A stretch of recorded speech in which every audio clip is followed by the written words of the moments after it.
வணக்கம். எல்லாத்துக்கும் நல்லா இருக்கீங்களா? டீ காஃபி சாப்பிட்டீங்களா? ரொம்ப குழப்பத்தில் இருக்கிறாங்க. இந்த சொல்லக்கூடாது அதே தான் அப்படி. ஆனால் என்னுடைய மைண்டு வந்து அந்த மாதிரி சென்சிட்டிவ் மைண்டு ரொம்ப. காலையில் ஒருத்தர் வந்தாங்க, அன்னைக்கு வந்துட்டு போனாங்க. அப்போ போன குட்டி நல்லா தான் இருந்துச்சு. நான் நல்லா தான் நான் இப்படி போகாதுன்னு நினைக்கல. எப்படி இருந்தாலும் ஆசிரியர் நல்லாயிரும் அப்படின்னு தான் நினச்சிட்டு இருந்தேன். ஏன்னா அது 2 டைம் ஆல்ரெடி போனது, இது 3வது டைம் போனது. அதனால் அப்படியே போயிடுச்சு. அவங்க கேட்டாங்க, ஐயோ எனக்கு இப்போ காலையில் ஒரு 11-12 மணிக்கு வந்தாங்க. என்ன மூஞ்சியில் இப்படியே இப்படி டல் ஆகிட்டிங்க, இதுக்கே இப்படி ஆகிட்டிங்களா அப்படின்னாங்க. எனக்கு ஒரே ஒரு பாயிண்ட் சொல்கிறாங்க, தனிமை தான் இவ்வளோ தூரம் வறுத்து எடுக்குது, வேறு ஒன்றும் இல்லை. இதை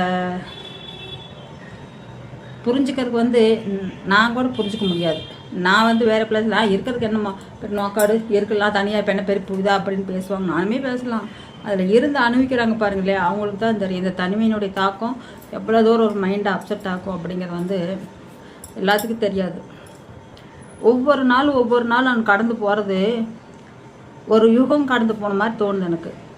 காலையில் எந்திரிச்சேன், தைராய்டு மாத்திரை போட்டு ஒரு 1/2 மணி நேரம் இருக்கணும், அது வேறு வயிற்றில் போட்டு இருந்தேன். அதுக்கப்புறம் ப்ரெஸ் பண்ணிவிட்டு டீ போட்டு குடித்தேன்.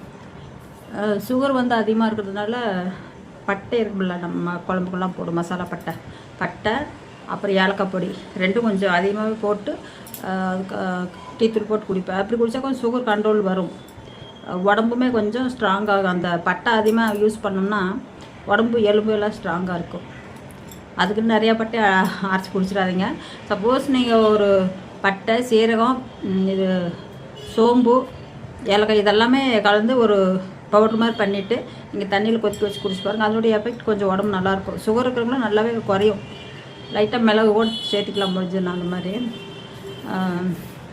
குடிச்சிட்டு அப்படியே வந்துட்டு எதுவும் சாப்பிட தூரில் எதுவுமே சாப்பிடல.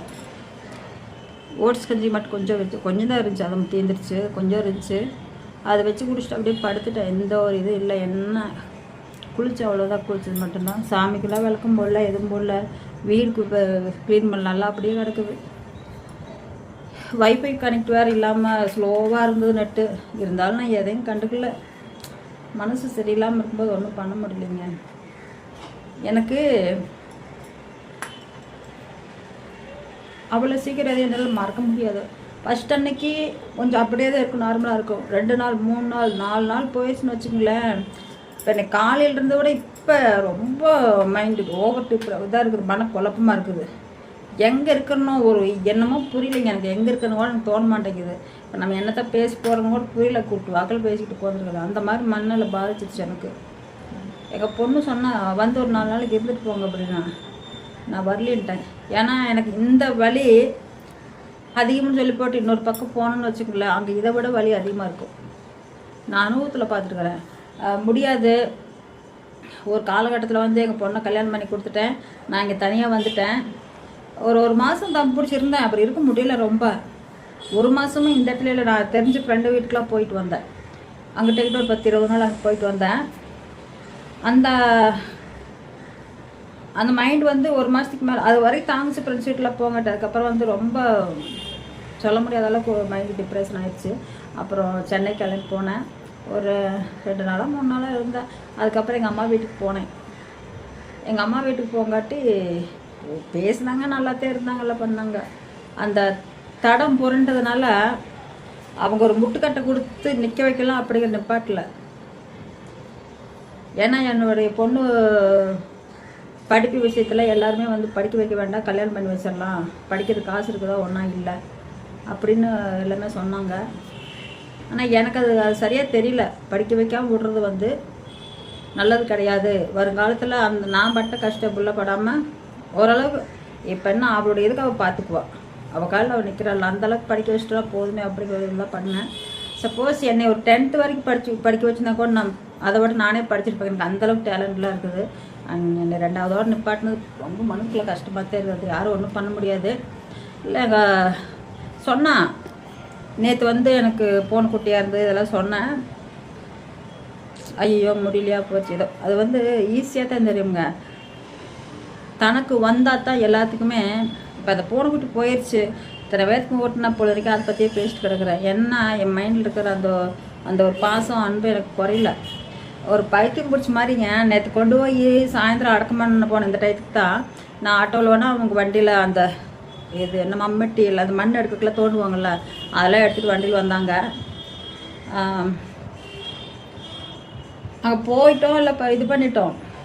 நான் ஒரு இங்கேருந்து இந்த கையில் ஒரு கைப்பிடி நிறைய சில்லற காசு காயின்ஸு ஒரு கையில் எடுத்து அவ்வளோ ஒரு எண்ணெல்லாம் எதுவும் செய்யலை.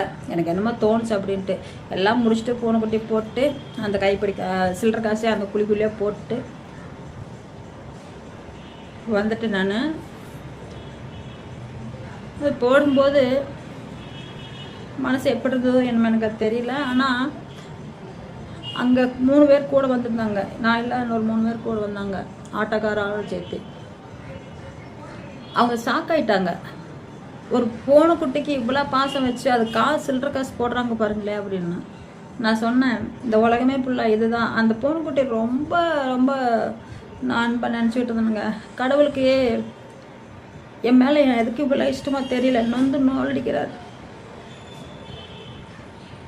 நான் எது மேலே பாசம் வைக்கிறேனோ அதுலேயே வந்து முள்ளை போட்டு வச்சு கொடுத்துட்டாங்க. அதுதான் எனக்கு கஷ்டமாக இருக்கு. ஒரு கொஞ்சமாவது கொடுத்துருக்கலாமே, மன தைரியத்தை கொடுத்துருக்கலாமே. எனக்கு உடம்பு முடியல, ரொம்ப முடியல. என்னால் மைண்டு சரியில்லாமல் சுகரு தைராய்டு இதெல்லாமே எனக்கு ரொம்ப இதாக இருக்குல்ல. இதில் ஒவ்வொரு டைம் நான் அழுது பேசி அதில் என்ன வரப்போகுது எனக்கு ஒன்றுமே புரியல.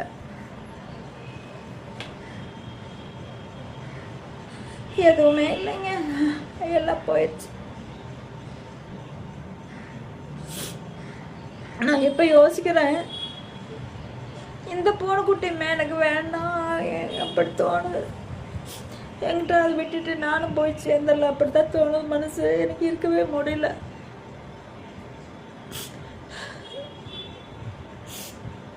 அந்த தெரிச்ச பொண்ணு ராகி தோசை சமைச்சு கொண்டு வந்து கொடுத்தாங்க. கொஞ்சம் சாப்பிட்டா அப்படியே வச்சுட்டு படுத்துக்கிட்டே சாப்பிட்டேன். அதையும் உட்காந்து கூட நாள் சாப்பிட முடியல, படுத்துட்டே சாப்பிட்டேன். எதுக்குங்க இருக்கணும் எனக்கு தெரியாம கேட்குறேன். என்ன இருக்குது எனக்கு, எதுக்கு இருக்கணும்னு தெரியல எனக்கு. ஏன்டா அந்த உயிரை வச்சு வாழ்ந்துக்கிட்டு இருக்கிறோம். மாதம் 30,000 செலவு பண்ணிக்கிட்டு இருக்கேன் ஒரு ஆளுக்கு. 30,000 என்ன அப்படிம்பிங்க. டேப்லெட் வந்து ஃபஸ்ட்டு 6,500 7,000க்குள்ளே போய்கிட்டு இருந்துச்சு. இப்போ ஹெவியாக சுகர் கூடனதுனால 9,500 வருது டேப்லெட். சைக்காலஜி டேப்லெட்டு, வேறு வயிற்றில் போடுறது, தைராய்டு, சுகரு, கொலஸ்ட்ரால் அதிகமாக இருக்குது, அதுக்கு எல்லாம் போடும்போது 10,000 வருது. இப்படி ஒரு வாழ்க்கை நமக்கு தேவையா?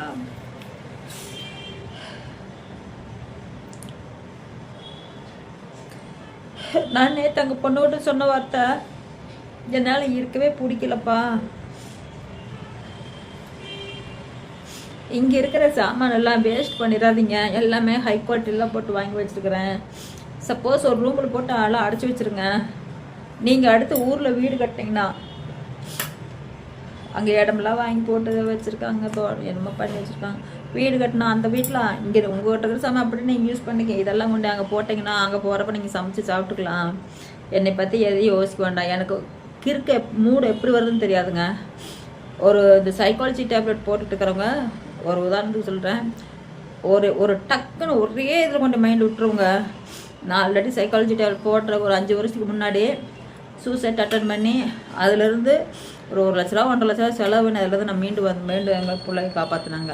ஒன்றும் இல்லை, தெரிஞ்சிருக்காது, அப்போயே சேர்த்துருப்பேன். எங்கள் அம்மாகிட்ட பேசணும் லாஸ்ட் வார்த்தை. என் பிள்ளைகிட்டலாம் சொல்லுங்க எனக்கு விருப்பம் இல்லை. எங்கள் அம்மா தான் கண்ணுக்கு தெரிஞ்சாங்க, எங்கள் அண்ணா சின்ன அண்ணா கண்ணுக்கு தெரிஞ்சாங்க. ஏன்னா அவங்க 2 பேரும் தான் இதாக இருப்பாங்க. அப்போ நான் வந்து போட்டேன், ஒரே மைண்டாக போயிடுச்சு. போட்டு அங்கே அம்மாகிட்ட சொன்ன, அம்மா கடைசியாக கூப்பிட்டு பேசிக்கலாம்னு ஃபோன் பண்ணம்மா அப்படின்னேன். அடிப்பாவை என்னடே ஆச்சு அப்படின்னாங்க. மாத்திரை போட்டம்மா, நிறையா மாத்திரை போட்டேன், நான் இருக்க மாட்டேன் இனிமேல் அப்படின்னு. அவ்வளோதாங்க. எங்கள் அம்மாகிட்ட பேசுனது எனக்கு ஞாபகம் இருக்குது. அடுத்து எங்கள் பொண்ணு ஏமா இப்படி பண்ணிக்கிட்டீங்க அதுதான் கேட்டேன் காதல் ஞாபகம். அப்புறம் எதுவுமே ஞாபகம் இல்லை. ஏதோ உளறிக்கிட்டே இருந்திருக்கும் போல் இருக்குது, பேச்சு வராமல் தெரியாது. இந்த திக்குவாய் பேசுவாங்களா அந்த மாதிரி பேசணும்மா. அதுக்கப்புறம் அவங்க உடனே எங்கள் சின்ன பொண்ணுக்கு ஃபோன் பண்ணி ஆஸ்பத்திரி கூட்டிப்போன்னு சொல்லி காவேரி ஹாஸ்பிட்டல், சென்னையில் பெரிய ஹாஸ்பிட்டல் தான், அங்கே கூட்டி போய் 3 நாளாக ஐசியூவில் வச்சுருந்தாங்க. அதுக்கப்புறம் ஒரு 4வது நாள் என்னமோ வீட்டுக்கு வந்தோம். இதை நான் எதுக்கு இவ்வளோ தூரம் சொல்லணும், சைக்காலஜி டேப்லெட் இப்போவும் நான் சொல்கிறேன், ஒரு விரக்தி மைண்டில் தான் இருக்கிறேன். எனக்கு எந்த ஒரு இது இல்லை. அந்த பூனைக்குட்டி போயிடுச்சா, சப்போஸ் அதே இடத்துல போய் நம்மளும் செத்துடலாமா? நைட் டைம் போனால் யார் பார்த்துட்டு போகிறாங்க? விட்டியக்குள்ளே உயிர் போயிருமில்ல. மாத்திரை போட்டு நிறையா போட்டு சாப்பிட்டான்னா அவ்வளோ ஒரு பிரியம் அந்த பூனைக்குட்டி மேலே. ஏன் பாஸ் அப்படின்னா அது அந்தளவு ஒன்றும் தெரியாது. வெகுளி பூனைக்குட்டிங்க அதுக்கு. வெளியில் எங்கே போய் சாப்பிட தெரியாமல் ஒன்றுமே தெரியாது, அமைதியாக இருக்கும். அதுக்காக பண்ணுது.